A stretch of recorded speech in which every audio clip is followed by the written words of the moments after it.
Welcome back to Donington Park, everybody, for the third and final race this weekend in the Hagerty Radical UK Cup. We've already had some brilliant racing. Both victories so far have gone the way of James Lay, who is the reigning champion, and he will also start this final race of the three that we've got here at Donington Park from pole position in this one. So as the cars are on their formation lap, let's just guide you through the grid and the way that they will line up as they all head out of the paddock area, weaving from side to side to try and build as much temperature as they possibly can in their Control Hankook tyres. James Lay starts from pole position and Daryl De Leon lines up alongside. It's Ben Casely and Ben Stone on row number 2 of the grid. Row 3 sees Chris Preen joined by Jack Tomlin, and on the 4th row of the grid it's Abdelhamid Khatib sitting alongside Jason Rishover. Yannick Jalonka sits there on the inside of the 5th row of the grid with Peter Tyler for company, and it's Andy Lowe and Mark Williams that are there on row number 6. Hayden Chance sits on the inside of row number 7 with Dan Headlam alongside, and it's long-time Radical racer number 14 John McLeod that has the American Jack Yang sitting for company on row number 8. Row 9 is the first of the Radical SR1s in the field, which is Tom Wood, and he has got alongside Theo Mercuris. Those are the two cars that have taken victory in the SR1 section of the race in each of the 2 previous races, and it's Oscar Joyce and Alex Spooner that are there on row number 10. James Ockenden and Darren Nutton complete what is row number 11, and it is Ashley Gaunt and Rob Greenwood that sit there on the penultimate row of the grid, which is row number 12. Bradley Gaunt and George Nutton, 2 retirees from the race earlier on this afternoon, complete the 13th and final row of the grid. Mark Werrell chatting to you now, but I'm joined in the commentary box for this one with Piers Pryor. Piers, lights are off on the safety car. We're going to go green. Another exciting 30-minute race lies ahead. Another exciting race in the Radical UK Challenge. Of course, these cars so fast, they look awesome, proper racing cars, and yeah, it's so many cars on the grid, all so tight. It's going to be a great race, I'm sure. Let's have a quick look then. So it's the black and the purple car of James Lay alongside the black and the pink car in the hands of Daryl De Leon. It's grey and blue for Ben Casely alongside the black car with the yellow flashes in the hands of Ben Stone on row number 2 of the grid. Lights go out, we're away in racing. Jason Rishover instantly jinks out from behind the pack at the wheel of his light blue and yellow car. Wheel to wheel for the lead. Daryl De Leon is going to have to sweep around the outside if he wants the lead, but he can't do it. James Lay is there. There's contact further back, and it is Jason Rishover in the gravel trap. We've got Jack Tomlin in the gravel trap. Backwards into the gravel trap is Ben Stone. We've got another couple of cars that have come to grief on the inside of the corner, and I think I also saw John McLeod in the gravel up towards Hollywood. So it's not quite gone to plan, turn 1. That was a very messy start, and unfortunately I saw a couple of big shunts at the back there with a couple of clatters, and it looks like safety cars already been deployed, which is probably the right thing with so many cars stranded on circuit and in the gravel trap. Unfortunately, that was just a case of too many cars into one, and there's two of the drivers, unfortunately, there. We haven't quite gathered who they are yet. I think one is one of the Nutton's cars, whether it be Darren Nutton or Bradley Nutton, can't quite tell. Ben Stone is in the gravel trap, and I think alongside him that might be the white SR1 of Theo Mercuris, possibly. Let's just have a quick look. Number 4 is Ben Stone. And number something 7. Something 7. Rob Greenwood. Yeah. Rob Greenwood. So it's Rob Greenwood that's had the off there then. And Ben Stone. It was one of those, I didn't quite catch it. I was looking at the leaders coming out of the corner, didn't quite see what happened further back, but it seemed to be like a concertina effect. It was. I believe it actually started almost from the front of the grid. De Leon obviously squeezing down on James Lay and trying to get an advantage to either go around the outside. He went for an aggressive cutback, which caused, I think, the guy in 3rd place, which I believe with either Ben Casely or Ben Stone, I'm not sure. But they sort of checked up, and then that caused a concertina going back to the field. That's one of the great things about a rolling start, is that the start is so close, but at the same time also means that if someone checks up, you have a concertina effect at the back, and as you can see the field just making their way very gingerly through the remaining cars on circuit. Of course, the safety car out doing its job to make sure that our wonderful Marshall team and recovery team are completely safe while these cars get removed. But that concertina basically meant that someone got tagged round. I think it was one of these black cars, the Hagerty car that we're looking at there on the left-hand side. That was, which car was that? I can't tell from that angle, unfortunately. Yeah, but that car was the one, I think, that was somewhere up nearer the top end of the field that got spun around, was sideways in the middle of the track. Then the avoiding action, basically everything else was just, unfortunately, just everyone trying to avoid the incident. So and, that car that we were questioning, so that's one of the Nutton's cars. So that is Darren Nutton that is being SR1. pushed back at the SR1. The SR3 that is just obscured by the telehandler, by the look of things, is going to be Mark Williams. Yes. He did not come through. He started 12th on the grid. Could be and the red flags are now coming out as well. Ben Stone was backwards in the gravel trap at the wheel of the black car with the yellow flashes to it. And John McLeod, we saw, was further up towards Hollywood at the wheel of his number 14 car with damage to the front left-hand corner of that one. So rather than go safety car for an extended period with so many cars to clear up, red flag is what the decision has been made by the officials. Probably a wise decision, just so they can get it all clear, get everything sorted. There'll be a bit of debris on circuit. You're going to need the low loader or the picker. I don't know what they call it. The picker-upper. I was going to say the picker-upper. The telehandler, I call them. The telehandler. Yeah, it's largely because at some circuits they are white and they are built just down the road in Uttoxeter. Okay. JCBs, but other manufacturers are available, and they're green here. So telehandler is the easiest way to call it. Telescopic handler. Telescopic handler. Yeah. Because if you call them a JCB, there will be people that would say that's not a JCB, that's a case or something else. Or so. A DeWalt, I don't know. Anyway, radicals. Back on track. So it looks as though involved in that incident, hugely delayed was Jason Rishover in that incident, it's worth to say. Enormously delayed was also Jack Tomlin. So those cars have gone from where they were, in the case of Jason Rishover, 8th on the grid, in the case of Jack Tomlin, 6th on the grid. They're now right at the back as they got delayed so heavily trying to avoid the incident. Cars that were involved and didn't come through. There is the number 47 car of Rob Greenwood. He was right at the back of the field, but I think just couldn't quite pick his way through and plopped into the gravel trap. Darren Nutton was involved in the wheel of the number 11 car. Number 14, John McLeod, we saw in the gravel trap further on. Mark Williams, number 18, from 12th on the grid was involved. And Ben Stone from 4th on the grid was involved. So what's that? 4th, 12th, 15th, 22nd and 24th on the grid were all of those that got tangled in the gravel. But then also, as we say, 6th and 8th, they're the two cars that were hugely delayed and did pick their way through but lost loads of ground. Number 18, yes, that is Williams, who's the stranded SR3. And the Tamarlin and Rishover are SR3s, assuming that we restart in the order that is on the live timing right now, which is to be confirmed by race control, of course. They will have a lot of SR1s to go through with two slightly different classes. In theory, as it's a red flag at the end of the first lap, it should be a full restart in reality. So they should restart in original grid position, would be with my understanding of the motorsport. So missing cars, if they're involved in it, shouldn't be able to take the restart, but for all of the others they should. It should be original grid positions, I believe. Yeah, we'll obviously keep you informed with that as much as we can, but you see the number 4 car getting dragged out of the gravel there. That'll not be able to finish the race, unfortunately. Luckily for that number 4, which is of course the Stone car, not too much damage, but not the same can be said for every single car that was involved in the incident in the first corner. Again, it's always a good opportunity to thank our marshals and recovery teams, who we can't go racing without the Orange Army.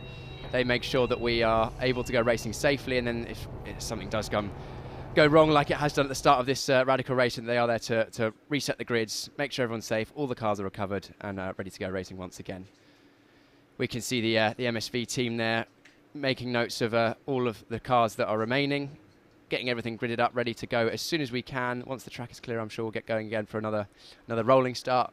The rolling start's, of course, done with these radical SR3s, SR1s, and all the subcategories as well. So keeps the starts nice and close. But it's already the double-edged sword of the nice close restart with a rolling start is that sometimes we get some smaller issues, but it keeps the racing close. And very much looking forward to the restart, because these cars, I mean, I love a radical. They look so fast. They look planted, especially on a medium high-speed circuit like Donington Park National. Yeah, I've not. We were discussing off microphone, weren't we? Wouldn't it be great to drive one? And yeah, I was scheduled to have driven an SR1 a couple of seasons ago at Brands Hatch, just on a test day, a pre-season test day. Bitterly cold. It was snowing, so in one respect, I was almost pleased that I didn't get to do it. That wasn't the reason. Unfortunately, the driver before had a bit of an off, and they were still sweeping the gravel out of it, so I didn't get to. But they do look fantastic cars, and and they do.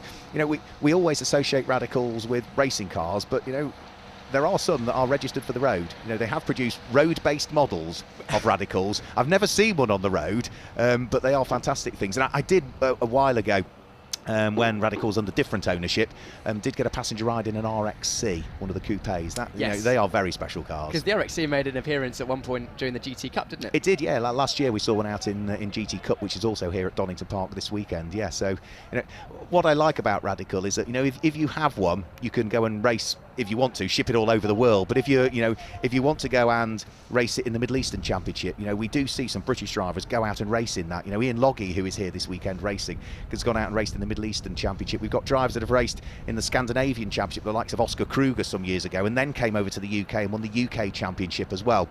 You've got the championships out in America as well, which are hugely well supported. So Radical is very much a global brand, and it's great to see a full grid of them out there, albeit, a slightly reduced grid now. And it's going to take a while, not just to clear the cars away, but to clear the gravel away, isn't it, as well, Piers? Yeah, some of the gravel trap has been brought back onto the circuit, inevitable in some senses, but they've got the big tratter out there with the big wheel on the back to make sure that they're not the gravel, because you don't want to be hitting the helmet with one of those pieces of gravel going at the speeds that these Radicals do. No. So yeah, the tractor busy working well. I was also admiring the beard on the man with the breakdown truck there as well. So yeah, we need to make sure that all of this is done appropriately. It's not just on the track. Look at it, just on the curb line there as well. So it is all over the place, and it's far quicker to do it this way than the marshals going out there with a brush. It will take forever otherwise. So yeah, get the big tractor out, get the gravel swept away, get the cars out of the gravel. The next car that's going to be scooped up is John McLeod's, one would guess. Yep. So there goes the telehandlers. Telehandler? I don't know what the collective term is for them. I'm sure there is one. Someone will let us know. And it's amazing how quickly and efficiently they can clear up, half a dozen cars. Yes, exactly, and it's testament to all of the investment and the amazing facilities we've got at MSV circuits around the country. Not just MSV circuits, but specifically we are at an MSV owned circuit here at Donington Park, and they've got all the equipment. They've got multiple telehandler on hand, ready to go, and we should be racing within, I don't know, probably 10-15 minutes at the longest since the incident happened, which is when you've got 6 cars. I mean, think about if you break down on the road, how long does it take you to get picked up, Mark? Not 15 minutes. Yes, well, with the recovery company that I was with, it's not the work of a moment, is it? We won't name the company. Might change my membership, but no.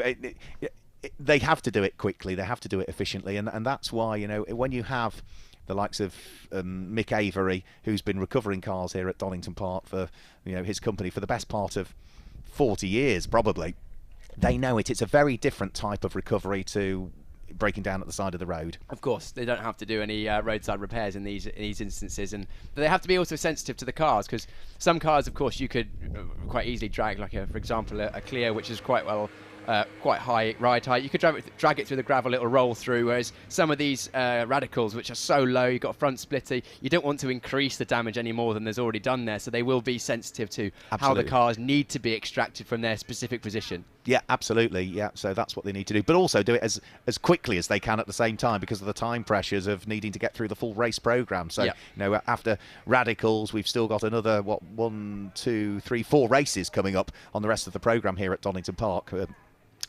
So again, we can see in the background telehandlers flying through the gravel trap, the Mick Avery recovery unit just reversing into the gap at Redgate Corner. John McLeod's car, as you were saying, again in the background of the shot, rather than drag it through the gravel, it's being lifted so there's no further damage incurred on it. And all of this, whilst that's going on down there, and all of those marshals and officials are busy working, it's a different job for those that are on the grid, because they're now having to make sure that the grid is lined up appropriately, in the correct order, ready for the restart. It's a well-oiled machine at the MSV race days, with the clerks of the course and the stewards making sure that the grid's reset well. Then they pass that information on to the grid marshals, who then arrange the cars, while also the recovery team are working. And it's a huge logistical project, every race meeting, and it's so impressive that that we have.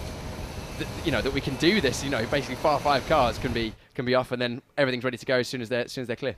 Yeah, well, also we are nearly clear now. And I'm going to say it, the John Deere tractor is busy doing its final sweeping up. It's like plant and machinery spotting, isn't it? We're doing. Yes, it is. Well, that's a Radical. That's also a Radical. Yeah, I can see what your expertise is. Yeah, it's racing cars. For me, it's for some bizarre reason it seems to be. And of course, at the front of all of that is the BMW safety car, which for this year, new BMWs have been introduced with the partnership that MSV have had for a while with BMW, electric safety cars. There you go, trying to reduce our carbon footprint as much as we can. Unfortunately, motorsport is quite difficult to get to being carbon neutral generally, but we are doing all we can as a whole collective, because of course the world's global situation in terms of the environment is very important. And MSV doing what they can with a very cool looking safety car at the front to make sure that they are, once we're ready to go, rolled around to the grid, it'll peel off and set us off racing once again. And I think I read an article as well about what Radical are doing in terms of looking at those future technologies as well, because they want to future-proof their brand and their product and that business, and therefore, you know, they know full well that, you know, before too much longer, fully internal combustion engines aren't going to be what we need, and motorsport is going to have to look towards hybrid and other alternatives as well as things move on. So again, you know, we will see this filtering down from road cars into motorsport as well. Yeah, definitely. And there is only so much oil left in the world, and of course at the moment a lot of motorsport relies on the fact that we burn it to drive and produce power, but there are other power sources, and all of the companies around the world would be looking long term to try and figure out where their place is in terms of using alternative fuel methods. Sustainable fuels, non-fossil based fuels, and that's not to say that they still might not have carbon release, but it's going to be short carbon. It's not carbon that's been locked away in the world for millions of years. It's going to be something that's got short carbon tie to it, so we'll wait and see. The impact at least is far reduced. Yes. Far reduced, because that's, of course, again, we could go into detail with this. I covered a lot of this modules. I did materials engineering, and there's all talk about this, because obviously you can choose materials with different strengths and weaknesses and also impact on the environment, but reducing the overall impact of something, if you're going to have to, for example, burn some fuel of some kind, if it can have even though a 10% impact, that is still 10% of what you would have done originally. Absolutely. Is that some of the cars that actually ended up in the that were involved in the first incident? That is Abdulhamid Khatib coming out of the pit lane. That was the beautifully Leighton House liveried car that has brought itself into the pit lane. That was one that we hadn't spotted that got tangled up in the incident. We've also got Bradley Gaunt there at the tail end of the field making his way back out, and also that is the 11 of Darren Nutton. So he's back out. So he was tangled up, and I can now see there's black gaffer tape on the front. 100-mile-an-hour tape, Mark. yes, on the front left-hand corner of that particular car. So thankfully, some of the walking wounded will be able to retake the start, which is good to see. And also, that is Tom Wood, I believe, potentially. In the highest place Radical SR1 before the restart. Tom Wood, of course, got some experience in other series as well. He was previously raced Aston Martins, I think. Is it GT4, I believe? Is it the same Tom Wood? Is it the same Tom Wood? Now you've got me thinking. I'll have to have a look. I did receive an email earlier on this week, but I haven't made a note of that one. But yeah, I think you might be right. Yes. So the gentleman with the earphones on the right hand side with the grey hair is Phil Mason. He's been the championship scrutineer for Radical for a huge amount of years. Again, he's doing a bit like he was doing yesterday when we needed some repairs on the grid. He'll be making sure that if that car has some damage to it, that he is entirely satisfied that the bodywork is secure. And until he's satisfied, the team have to keep working away. And once he has satisfied them that it's not going to present a hazard if bits and bobs fly off it, then once he's happy, then the team can walk away and we'll see Tom Wood in the race. So we saw that yesterday. I gave him a name check yesterday. I've done it again today for him. He's going to be famous by the end of this weekend, Mark. But no, you can see also we had a nice close-up of there, not only of the 100-mile-an-hour tape being applied to the front of that Radical SR1, but also the different livery that was on the car directly behind. Didn't catch the number, but there was almost like a sticker bomb kind of livery. And again, it's great to see so many of the same car liveried so differently. That was Oscar Joyce, I think. The number 95 car, which is, it's largely white as a base, but yeah, it's got black, pink, light green, blue on it. Yes, Oscar Joyce. I think there's quite a lot of ex-karters that are moving up into the Radicals these days. Oscar first race this weekend. Yeah, first race. Yeah, I think he raced in the British Kart Championship the last couple of years, as did Darrell De Leon 2 years ago, of course, moving up to Radical SR1s last year and then being promoted after winning that series. Theo Mercouris as well this weekend. First kart race weekend. He's obviously a previous British Karting Championship front runner as well, and it's really turning into one of the first series that a lot of drivers go into after karting. I mean, it's karts, especially at the highest level, sort of X30 Rotax OK karts, they are so fast, like so fast. I mean, not in outright speed, top speed's probably 70 miles an hour, but the speed at which information comes at you and the corners come at you is so fast. Getting into something even like an SR1 or an SR3, yes, it's daunting, yes, it's different, it's a car, but you can get up to speed quite quickly if you're well into your karting. So that's probably why a lot of these drivers are choosing it, and it gives them an opportunity to move forward into sports cars or something after, once they sort of graduate out of the championship. There's still learning to be done though when you move over from karts, because you get to understand things like the aero that you'll have, even in an SR1, let alone an SR3, but also when you're braking, things like weight transfer, which is totally different in the car to the kart. Well, the thing with a kart is you don't have any suspension. The bendy bit is the kart itself, whereas ideally in a racing car, you have a solid bluff body which is then sprung, of course, on four corners with then anti-roll bars and springs, and then you've got even more subtle things. you can have anti-dive, anti-squat, and then it's all learning out how all of these things affect the way that the car feels and drives around a lap is what you have to learn from karts, and it definitely does take a bit getting used to. I think the gap between going from karts to cars has been reduced by the fact that most karters will be racing online on simulators. Yep. So you get a lot of the basics embedded in, for example, braking technique in a kart. You've only got rear brakes generally, Yep. unless you're racing a KZ, but that's a whole different ball game. But most of these karters will be coming out of OK and Rotax and stuff. And depending on the formula, when I was racing a kart, you'd only got one brake disc and it was offset on one side of the axle. So you hit the brakes and it's always sort of braking and cramping sideways on the brakes, in TKM at least. Did you have a hole in the floor as well and put your trainers on? It was good fun, TKO. Anyway, back to the script. The cars are on another formation lap. It is still showing as being a 30-minute race, so we have not had as yet any reduction in the time for what was the original race. So even with the stoppage, usually they might trim off 5 minutes or so, but no, there's enough slack in the timetable today to let this third and final race for the Hagerty Radical Cup UK run its full race duration. Now the green flags are being waved. The safety car will hopefully get them into neat 2x2 order so we can get the race underway. So the safety car is slowing up. They're all weaving around to try and build the tyres. Does it look like they're going to go for a single file restart? It looks like they are potentially for the moment. Yeah, they're not getting into 2x2 order, are they? They are somewhat in the back. Maybe it's just the leaders trying to get as much tyre temperature as they can with only one formation lap. Mark, I'll let you take over this restart of the Radical UK Challenge race. OK, so let's reset things. Let's have another go. It is going to be a 2x2 full restart. James Lay and Daryl de Leon will have another go on the front row of the grid. Ben Casely is now on his own on row number 2. Chris Preen and Jack Tomlin are there on row number 3. 30 minutes on the clock. Red lights on the gantry, and for the second attempt up towards Redgate Corner there we'll go with already Chris Preen jinking out from behind to try and gain places over Ben Casely, who's a little bit slow away, but it's James Lay and Daryl de Leon. There's contact further back, I think, and Jason Rishover gets tangled up with Abdullah-Majid Khatib. Both of them are in the gravel trap at turn number 1. All I saw was Abdullah-Majid Khatib head off and onto the grass as we go side by side through the Craner curves for the lead of the race, and as he went onto the grass he lost control. Side by side for the lead of the race. Daryl de Leon is not going to get through.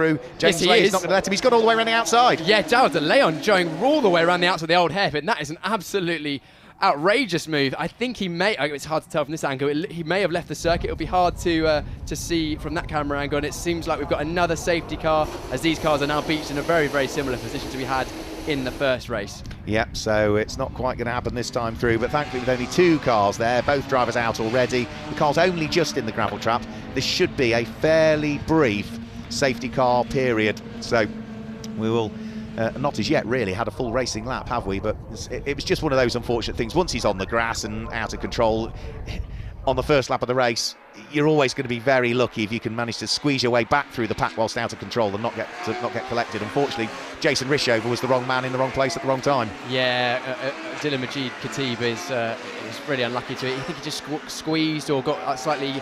The group in front got checked up. He darted out of the way, 2 wheels on the grass, and when you're braking that hard, there's so much less grip on the grass that you're just going to spin around. And once he was out of control, it's completely luck or whether he was going to get through there. And unfortunately, on this occasion, as you mentioned, colliding with an innocent victim on the outside of the circuit.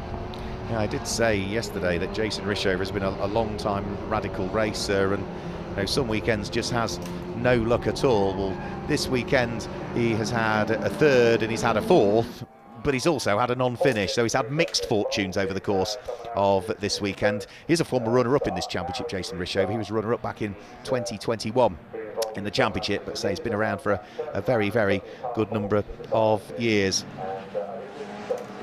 So safety car is out there. Daryl de Leon leading the way. James Lay in second position. Ben Casely, the number 53 car, there in third place. You can see the damage to Jason Rishover's car where he was collected, so it's battered the whole side of the car, and it's of course the side of the cars where the radiator pods sit in these radicals. Yeah, that is a big job to fix that, unfortunately. So that's going to be at least front corner, front side, side radiator. Might have done the floor as well. Yeah, that's a big incident. It was quite a large crash there. You could hear the crunch of fiberglass, carbon fibre, and other bits and pieces as they collided there. And it's unfortunate, really. And I'm sure they'll get it fixed. It's the these Radicals are fairly modular in the way that everything else sort of unclips and clips back on again, and they are out-and-out racing cars, so they're designed to be fixed at somewhat ease and speed as opposed to maybe converted road cars, which are sometimes a little bit more tricky to sort out. Absolutely, yeah. The way that they're designed is, yes, that they unbolt fairly quickly, because you don't necessarily want to be bringing the car back to the workshop all of the time. Accidents will happen at race circuits, and therefore you need to fix them with not a full tool, fully tooled workshop with you. It's whatever kit you bring along at the weekend. And the one good thing is that it's all controlled parts, so depending on the specification of Radical, because they have different models and have been built over different areas, but there's a lot of parts that are common across all of them. So Radical come with a huge support package as well, so they bring their parts trailer with them. So if you don't have the parts as a team, pop down to the parts trailer and they'll probably have it on board there. Yeah, they'll have, I imagine, numbers of different cars worth of spares, and almost any component that you need they'll have on hand, which is part of the good thing about the Radical UK Championship, is that of course you have both the SR1s and the SR3s and all their various different iterations of those vehicles, and they will have similar parts, or some parts are transferable across both, some won't be, and Radical will then, as you mentioned, provide you with exactly what you need on hand, and I'm sure there'll also be a good camaraderie between teams, so if there is a part that someone needs, they'll be able to help each other out. Yep, so Jason Risheva's car now being winched out of harm's way, so we've got 25 minutes and a half of this race still to go. The cars are actually on lap 3 of the race, but we haven't really had any green flag running just as yet. It looked like Gaunt B has just left the pit lane, so they had come into the pits number 41 in the SR1R car. It's left the pit, so we'll catch on to the back, hopefully, of this safety car group. There we are, number 41. Gaunt B, Bradley. Gaunt A, Ashley. Yes, I thought it was just two Gaunts, A and B, but clearly that works out conveniently for us. Yeah, and of course we've got 2 Nuttons as well. We've got Nutton D, and what's the other Nutton that we've got as well? Nutton G, isn't it? Yes, we've got, which is George and Darren.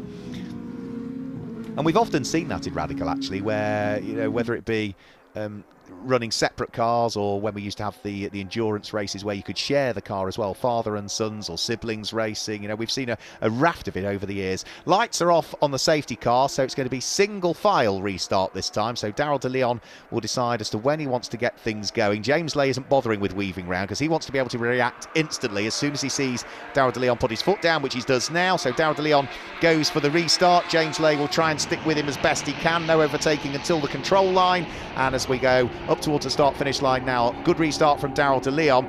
James Lay there in second place. The man who's under pressure, I would say, is Jack Tomlin, who's there in 4th place at the moment, 5th place rather, because he has got Peter Tyler in the all-white car right behind him. Yeah, Zielonka not far back either. We got a lock-up in the background in the fight for one of the SR1 positions. That's the pink and white car, number... James Ockenden. Yeah, James Ockenden, who was looking up the inside, got that move completed, but a small lock-up. Hopefully that won't have flat-spotted the tyre too badly, but a great start for Daryl de Leon at the front. He's got a bit of a gap now to James Lay. Daryl de Leon racing for the Valor Racing team, and James Lay at Raw Motorsport, I believe. Yep, so those are 2 teams that have been preparing Radicals for a good period of time. They know the machines inside out. There goes number 3, Chris Preen, as he sits there in 4th position, trying to close in on the grey and blue car of Ben Casely that lies ahead. Through Coppice Corner they all thread their way. Who's leading SR1 in the early stages? I think it might be, again, I think it might be Theo Mercouris that's leading the SR1s. Yeah, it looks like Theo Mercouris is leading the SR1s once again. Tom Wood and Mercouris obviously taking a win each in the 2 races yesterday. It's going to be a fight between those 2 as to take the 3rd one today. There's a bit of a gap as Mercouris has headland between himself and Wood at the lead of the SR1 group, as the gap at the front is still so close between De Leon and Lay, only 5/10 of a second. And I'll be side by side for the lead of Radical SR1s heading towards us. Yes, we are. Tom Wood has the inside line. Theo Mercouris can see him coming and is going to have to back out of it. So the number 20 car of Tom Wood goes through to pick up the lead of the Radical SR1 section of the race. Theo Mercouris down to 2nd, but either way, debut weekend of car racing. It's been a brilliant weekend for Theo. Yeah, brilliant weekend for both of them, of course, but Theo, with his first race weekend, he'll be absolutely over the moon with a win and a 2nd place so far, and in the fight once again for another win in race 3. He shows that, he's always had the pace in karts, and he's transferring that over to cars. I don't know what testing regime he's had up to this season, but it's clearly feeling comfortable in the car. They're getting very, very close with Tom Wood racing for the front. I imagine that those 2 will ding-dong it out for the rest of the season for overall honours in the SR1 category. The lead advantage was just over half a second at the start of this lap. They have matched each other for pace largely through the 1st sector. Daryl de Leon was a little bit quicker through the 2nd sector, so I think the gap might just grow a shade as they come over the start-finish line. line. Yes, it's up to 0.6 of a second as Darryl de Leon pops in the fastest lap of the race that we've seen so far on 1 minute 6.336. Further down through the order, that is going to be Hayden Chance nipping up the inside of one of the Nuttons there, I think. Yeah. Oh, we've gone wide as well. We just cut away from that in the comms box. We didn't quite see exactly how that happened. It sounded like there was a bang of bodywork, so can't quite catch who that is. I think it might be Alex Spooner. If it's not Alex Spooner, it's Tom Wood. No, I think it is Alex Spooner. Yeah. No, because Tom Wood's actually made his way past McCurry. We saw that last lap, didn't we? Yeah, so it is Alex Spooner. They're both gold and black cars, really. Yeah, but that's Alex Spooner by the look of things that has had the problem. Who was Spooner fighting with? I couldn't quite catch who he was fighting with. As we see the cars flinging their way through the old hairpin. These cars must feel epic on the limit through a fast corner such as that one. Yep, so James Ockenden, here he comes. He's got his hands fairly full at the moment as he's got one of the Radical SR3s sitting behind him, which I think will be Hayden Chance. Yes, it is. Yep, the number 13 car looking to try and squeeze its way through. More power, better aero, but still can't manage to weave his way through past James Ockenden, who absolutely had all intentions of grabbing that apex there at Coppice Corner. Can he, in a straight line, though, outgun the little 1340cc Radical SR1? You would have thought so. Hayden Spooner's looking for the inside line at Roberts. Yep, through he goes up the inside. The more powerful car, the car that's got the better aero, goes through and takes the place. Yeah, the SR1 and the SR3, very, very similar looking cars. Of course, Radical, synonymous with that sort of shape. But the you can see in the foreground here, the SR3 is just ever so slightly bigger, beefier, wider, taller, longer, bigger rear wing than the SR1s. The SR1's slightly smaller, slightly less powerful engine. Slightly lighter, however, though. Yeah, they are. So, yeah, the Radical SR1 is around about 590 kilos there or thereabout, minimum weight, and that includes the driver and equipment as well. It's not heavy, is it, Mark? It's very, very light. That's sort of almost single-seater level of lightness, and again, they are very, very fast cars in comparison to basically anything, really. I mean, we're doing, what's the lap times at the front? 1 minute 6.1 is the fastest lap from de Leon last time round, as we see, actually, James Lay at the front, now setting the fastest middle sector, closing that gap ever so slightly. Yeah, into the pit lane comes Darryl de Leon. So Darryl de Leon from the lead of the race heads down pit lane. Now that's got me scratching my head, Piers. Oh no, the Valor Racing team will be absolutely gutted with whatever's happened there. Potentially some sort of issue. We won't be able to find out what that is until potentially after the race. But that's a real shame from the SL1 champion from last year, Darryl de Leon, who was leading. He did a great move for the start. Got through, he was managing the gap even though it was very close, and now unfortunately having to attend to their car.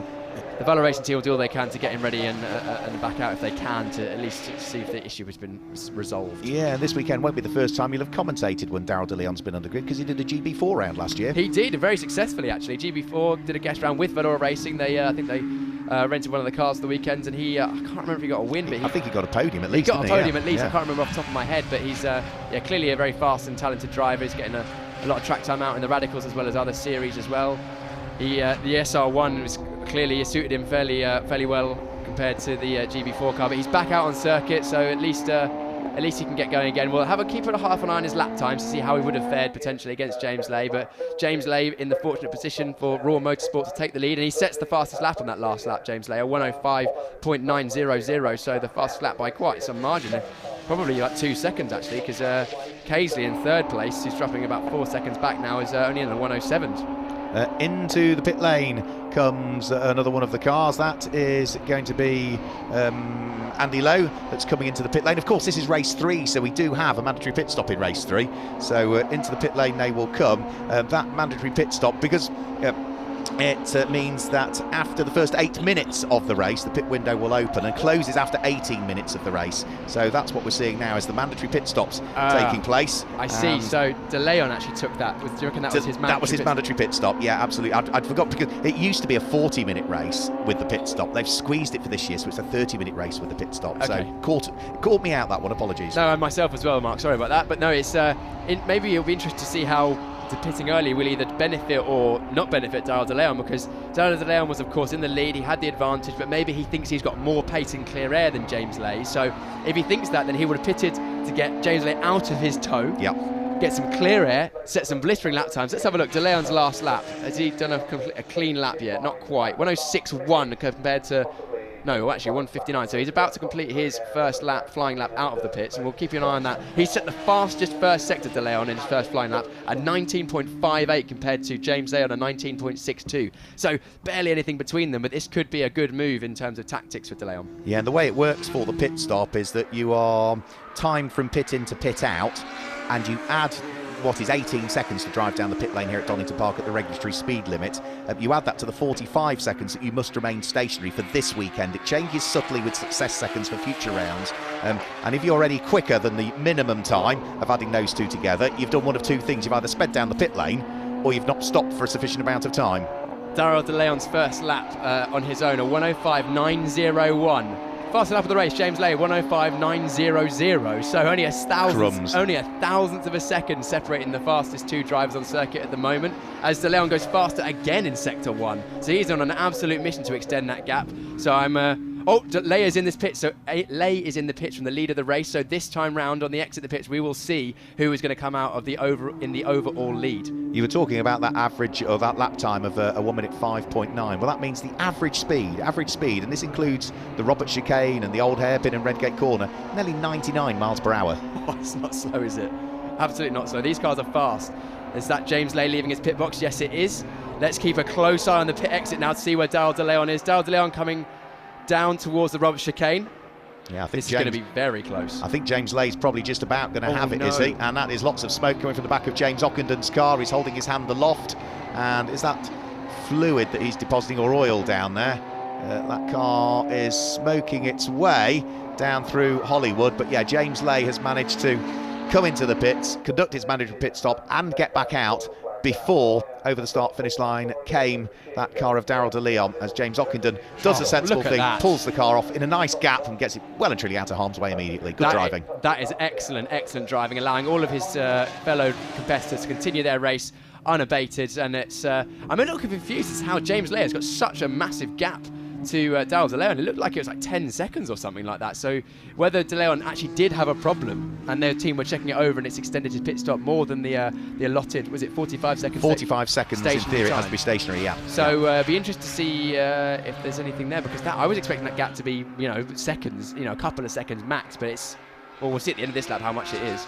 Yeah, we'll wait and see. If you win your category, your particular class in this one, which is the pit stop race, you hand yourself an extra 20 success seconds for the next pit stop race that takes place at Brands Hatch's race 3 of the weekend. If you're second, it's 15. If you're third, it's 10. Fourth and fifth both get 5 seconds extra. So we need to look at this result here and work out what the success seconds will be for the pit stops at Brands Hatch. That's the way that the championship works. That could mean, especially with the championship so tight at the front so far, again, other drivers might come into the championship fight as the season goes on, but looking at this round so far, between James Lay and Daryl De Leon, they are the two that are literally less than a tenth apart every single race. And as the season goes on, if for example De Leon leads the championship going into the next round, then he'll have a 5-second disadvantage next time out, but then that might lean James Lay, then leads the championship next time, and it'll flip-flop right to the end of the season. It does, yeah, and it's not that often we see drivers then take a clean sweep over the course of a whole weekend. I think we did see it once last year, if memory serves me correctly. Yes, James Lay won all 3 races at Silverstone and at Snetterton as well, actually, so he overcame the Snetterton time penalty at Silverstone, so won back-to-back pit stop races. The gap between James Lay and Daryl De Leon, it's a bit confusing now because everyone's pitting at a different time, and it looked about 6 or 7 seconds, I believe. So the gaps, maybe that was through pit entry, or who knows. Anyway, it looks like James Lay has the advantage as it stands. Yeah, there's still a few cars that haven't pitted. Just coming into the pit lane is Jack Tomerlin, so he's one of the last cars to pit. And we also saw last time through this car here, which was Daniel Headlam, come out of the pit lane, so he has completed his mandatory pit stop. I think everybody now has completed their pit stops or is in the process of finishing them off, so the order should fully resolve itself again before too much longer. Fastest lap from Lay, still in the last lap, so he's pushing hard after his pit stop, maybe letting the tyres cool ever so slightly before he went back out. A 1:05.842, again only half a tenth faster than the fastest lap we had from De Leon.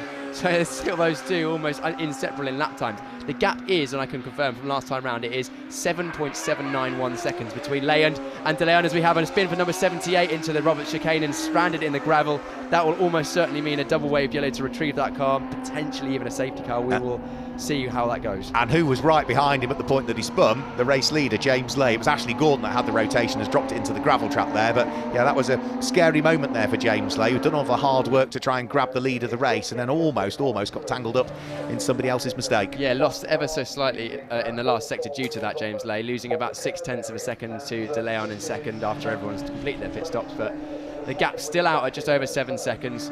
Again, trading fastest sectors between them. First sector of this lap, only half a tenth between them again. This time, slightly in De Leon's favour.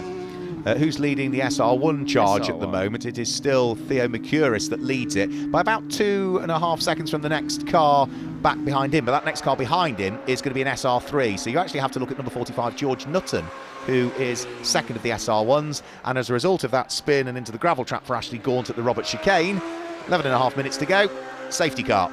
Well, that plays into favour of Daryl De Leon. He's already got past once under a safety car restart. Can he do the same once again? That is removed whatever caused him to lose that 7-8 seconds. Doesn't matter now. He will be back on the bumper once that car is retrieved. I don't imagine the safety car will take too long. What I do like for this year that they've done with the Radicals is that at distance, when you're looking at them from the front or the back, it's quite easy to pick out what is an SR1 and what is an SR3, and that's because the sort of day-glow orange flashes to the rear wings of the cars, whether you're looking at them forwards or backwards, means it's an SR3.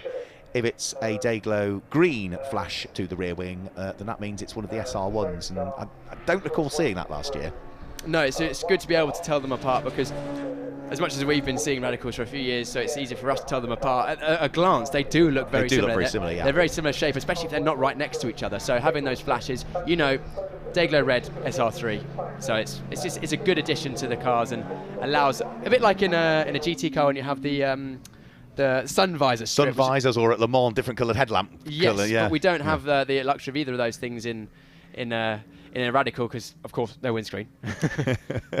No, they do have lights. Not all of them have them illuminated. Some of them have covers over the top of them, but yeah, you can see they have the newer shape LED lights, as most of the Radical models have nowadays, whether it's the SR3 XXR, as is the newer variant of car that we've seen introduced, and other prior models to that, rather than the original SR3, which was just sort of normal bulb system on it, rather than the newer LEDs that everything has nowadays. So back under safety car, there was a 9.4 seconds gap between James Lay in the lead of the race and Daryl De Leon, who is second.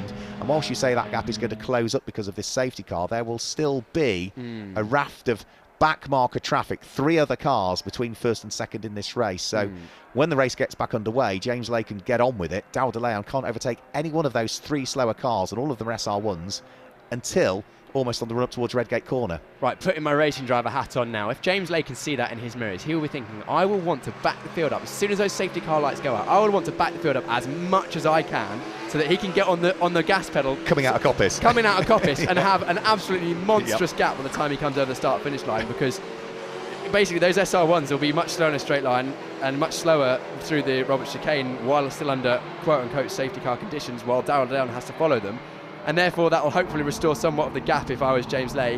However, he'll have to be careful he doesn't go too early and re-catch the safety car, as we've seen issues in Formula 1. Mugello a few years ago reminds me of that. So he'll have to play this somewhat shrewdly.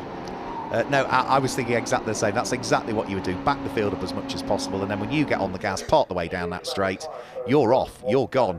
Everyone else will accelerate, but yeah, Daryl De Leon cannot overtake a single car until he gets to the start-finish line. Otherwise, he'll be deemed to have jumped the restart and would get a penalty. So it's frustrating, but them's the rules, and if you're James Lay, you play to the advantage that they give you. Yeah, you play to the rules as best as you can. That's what being as good a racing driver as you can is. Not only just driving fast, but it's also the racecraft, which is not only positioning yourself on circuit, but knowing the rules, knowing your championship, and making sure that you can play to that to the best of your advantage, while still being, in sporting manner, because I feel like that isn't unsporting. That's just making sure that you're giving yourself the best opportunity to win. Absolutely, the race yeah. I'm all up for playing by the rules. It's the bending of the rules that I dislike, where people are sort of aren't sportsmen. I'm a very competitive person, but I'd like to think I'm a sportsman. And if you're beaten by a better person on the day, you shake their hand and say well done. Yes, we like to think that, Mark, but I haven't done a competitive sport against you yet, and but judging by how ruthlessly you took your park run on Saturday morning. I'm twice your age. When we do the park run, I'm not looking forward to it. Right, okay, lights are off on the safety car. Doing exactly what we said, Mark. It's almost like we know what we're doing. He's back the field up. He's gone already. So there we go. He's already got on the throttle, and he is going to build up quite a comfortable little lead, because the SR1s are not going to be going quite as quickly as Daryl de Leon would want them to be, and there's nothing he can do. He's just got to sit there. That grey and the pink car can only, now they've got to the green flag, start to overtake, and already part the way down towards Redgate Corner goes James Lay. So 7 minutes to go. The fight is not there for the lead of the race, but we do need to keep an eye on what's going on as Ben Casely tries to weave his way through the SR1s, and is now being caught by the number 3 car, Chris Preen, that sits behind. So gap between first and second and third, but third and fourth, nose to tail. Third and fourth right there. Casely looking very racy, managing to manage the traffic on the safety car restart very well to get back on the rear tyres of Preen getting the back of Casely. So yeah, it's going to be a close fight for the final podium position in SR3. And what about the SR1s, Mark? We've got Nutton. Nutton is in the 45 SR1. It's still got chance between him and Makuris, who is the lead of the SR1 group. Yeah, so we'll have to wait and see as to what happens with that one. But yeah, Theo Makuris leading that from George Nutton, Alex Spooner, Darren Nutton, and then Joyce thereafter. So up towards the conclusion of the lap. Here is Ben Casely, the grey car with the light blue flashes to it. To almost at driver's left there was the white car with the green flashes, which is Chris Preen. And this is the fight for third and fourth place. Jack Tomlin is not that far behind either in the blue car with the red flashes, as he sits there in 5th position, and over the start finish line that pair will come. So Chris Preen for the moment is just off the podium slots, I'm afraid to say. Yeah, you can see that. Is that Casey going past the number 93 of Spooner in that SR1 car, the black and brown car. I say black and brown, it's black and brown in terms of livery, and also the fact that it's got plenty of either mud or dust or something like that as he gets, Spooner is looking, is being held side by side down the Krennic Herzmas, and the SR3s as we have number 41 stopped again.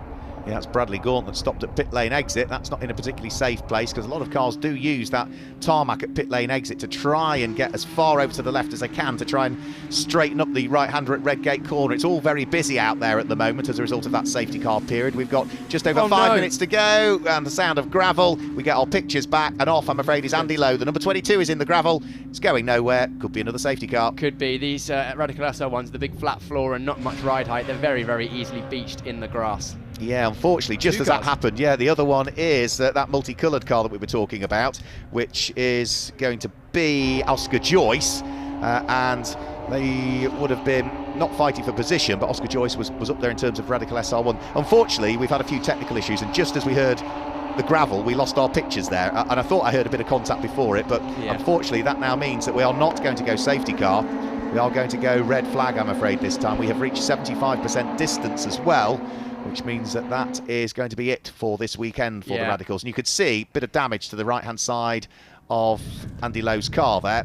Was that where there was contact between the pair, or was that as he went into the gravel? We don't know, because we didn't have the picture at the time. No, we didn't, but it's unfortunate. It seemed clearly a bit of a miscommunication between the two cars there, because of course the SR3 a different class to the SR1 car, so they would have been trying to keep out of each other's way, but yeah, miscommunication. Yeah, we gather that they made a little bit of contact with each other. Apologies, but yeah, we simply didn't see the picture at the time. We've had a few small tech issues that we've worked our way through with, but yeah, they made contact, and that's what pitched both of them into the gravel trap. So that was an unusual race from the Radicals, with a mixture of a red flag, then a safety car period, another safety car period, then a further red flag. Don't usually get that, so the race sort of didn't flow as we would expect. But either way, we have had some brilliant racing from the Radicals, the Hagerty Radical Cup UK this weekend. And for James Lay, what a perfect weekend for the start of his title defence. 3 races in, 3 wins.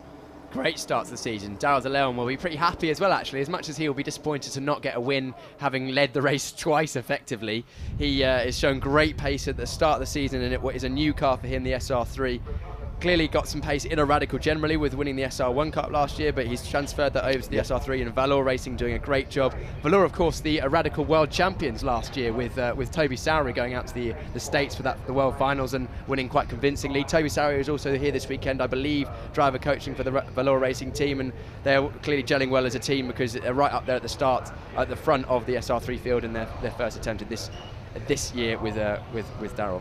Yep, so there's a bit of clearing up to be done for some of the cars out there, and then once we've got all of them scooped up and out of harm's way, then we will be hoping that we can get through the rest of the racing programme that's here at Donington Park. But as far as the Radicals are concerned, we will see them back out at Brands Hatch on the Grand Prix circuit on the 29th and 30th of April. They'll be out in May, the 20th and 21st of May at Snetterton in Norfolk on the 300 circuit. Then it's up to Alton Park on the 17th and 18th of June before they then go to Silverstone in late July, the 29th and 30th, and Donington Park. The results will be confirmed online as a result of that red flag that we've got. So we can tell you that James Lay, Daryl De Leon and Ben Casely were running in the top 3 when the red flags came out, and that the leading car in SR1 was Theo Mercuris, but tsl-timing.com will confirm the official results a little bit later on. So thanks for joining us for our opening weekend of racing in the Hagerty Radical Cup UK. We'll see you at Brands Hatch on the 29th and 30th of April from Donington Park. Goodbye.